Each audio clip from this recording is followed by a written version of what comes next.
Once upon a midnight dreary, while I pondered weak and weary over many a quaint and curious volume of forgotten lore. While I nodded, nearly napping, suddenly there came a tapping, as of someone gently rapping at my chamber door. "'Tis some visitor," I muttered, tapping at my chamber door. "Only this, and nothing more." Distinctly I remember, it was in the bleak December, and each separate dying ember wrought its ghost upon the floor. Eagerly I wished the morrow, vainly I had sought to borrow from my books surcease of sorrow, sorrow for the lost Lenore, for the rare and radiant maiden whom the angels name Lenore, nameless here forevermore.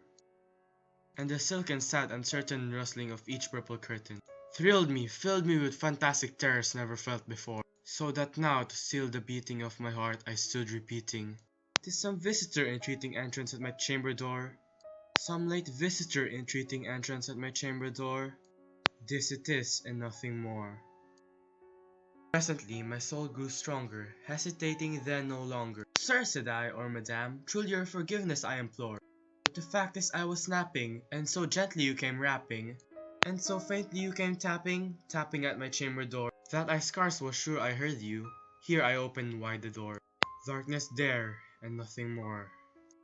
Deep into that darkness peering, long I stood there wondering, fearing, doubting, dreaming dreams no mortal ever dared to dream before. But the silence was unbroken, and the stillness gave no token, and the only word there was spoken was the whispered word Lenore. This I whispered, and an echo murmured back the word Lenore. Merely this, and nothing more. Back into the chamber turning, all my soul within me burning. Soon again I heard the tapping, somewhat louder than before. "Surely," said I, "surely that is something at my window lattice. Let me see then what thereat is, and this mystery explore. Let my heart be still a moment, and this mystery explore. 'Tis the wind, and nothing more." Open here I flung the shutter, when with many a flirt and flutter, in there stepped a stately raven of the saintly days of yore. Not the least obeisance made he, not a minute stopped or stayed he, but with mien of lord or lady, perched above my chamber door. Perched upon a bust of Pallas just above my chamber door. Perched and sat, and nothing more. Then this ebony bird beguiling my sad fancy into smiling, by the grave and stern decorum of the countenance it wore. "Though thy crest be shorn and shaven, thou," I said, "art sure no craven, ghastly grim and ancient raven wandering from the nightly shore. Tell me what thy lordly name is on the nice Plutonian shore." Quoth the raven, "Nevermore."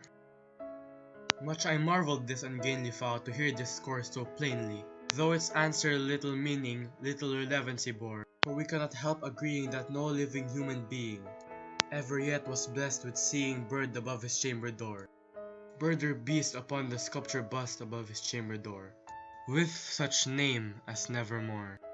But the raven, sitting lonely on the placid bust, spoke only that one word, as if his soul in that one word he did outpour. Nothing farther than he uttered, not a feather then he fluttered, till I scarcely more than muttered, "Other friends have flown before. On the morrow he will leave me, as my hopes have flown before." Then the bird said, "Nevermore." Startled at the stillness broken by reply so aptly spoken. "Doubtless," said I, "what it utters is its only stock and store, caught from some unhappy master whom unmerciful disaster followed fast and followed faster till his song one burden bore, till the dirges of his hope that melancholy burden bore, of nevermore."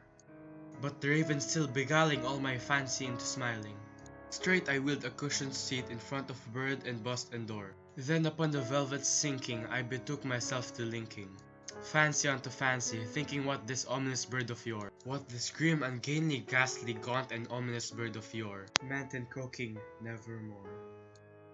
This I sat engaged in guessing, but no syllable expressing, to the fowl whose fiery eyes now burned into my bosom's core.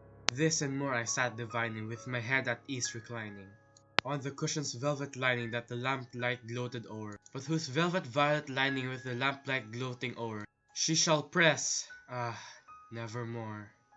Then methought the air grew denser, perfumed from an unseen censer, swung by seraphim whose footfalls tinkled on the tufted floor. "Wretch," I cried, "thy God hath lent thee, by these angels he hath sent thee, respite and nepenthe from thy memories of Lenore. Quaff, oh quaff this kind nepenthe, and forget this lost Lenore." Quoth the raven, "Nevermore." Prophet, said I, thing of evil, prophet still, if bird or devil, whether tempest sent or whether tempest tossed thee here ashore, desolate yet all undaunted on this desert land enchanted, on this home by horror haunted, tell me truly, I implore. Is there balm in Gilead? Tell me, I implore. Quoth the raven, nevermore. Prophet, said I, thing of evil, prophet still, if bird or devil, by that heaven that bends above us, by that God we both adore, tell this soul with sorrow laden, if within the distant Aden, it shall clasp a sainted maiden whom the angels name Lenore. Clasp a rare and radiant maiden whom the angels name Lenore. Quoth the raven, nevermore.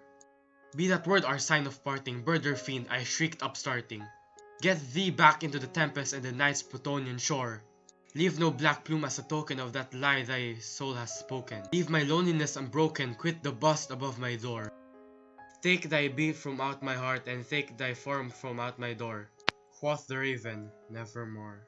And the raven, never flitting, still is sitting, on the pallid bust of Pallas just above my chamber door.